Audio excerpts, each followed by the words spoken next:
अवैध गावठी कट्टा जप्त, स्थानिक गुन्हे शाखा धाराशिवची कारवाई.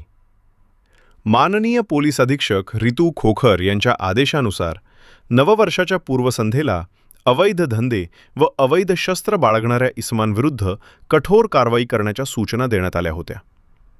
त्यानुसार स्थानिक गुन्हे शाखेचे पथक गस्त घालत असताना तुळजापूर येथे गोपनीय माहितीदारामार्फत माहिती मिळाली की विनोद उर्फ लाल्या बंडू हुच्चे गौरी, वय 21 वर्ष, राहणार आर्या चौक, तुळजापूर, याच्याकडे अवैध गावठी कट्टा असून तो हडको मैदान परिसरात बुलेट मोटारसायकलसह थांबलेला आहे.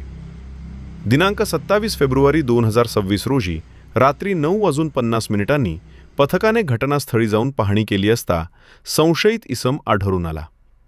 त्यास ताब्यात घेऊन पंचासमक्ष अंगझडती घेतली असता त्याच्या कंबरेला खोचलेला एक गावठी कट्टा व त्याच्या चेंबरमध्ये एक जिवंत काडतूस मिळून आले.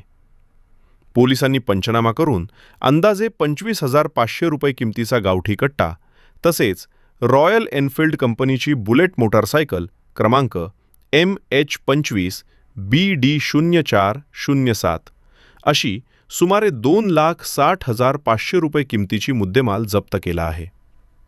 या प्रकरणी तुळजापूर पोलीस ठाण्यात भारतीय शस्त्र अधिनियम 1949चे कलम 3 व 25 अन्वये गुन्हा नोंदवण्यात आला असून पुढील तपास सुरू आहे. जप्त करण्यात आलेला शस्त्र पुढील कारवाईसाठी पोलीस ठाण्याच्या ताब्यात देण्यात आला आहे.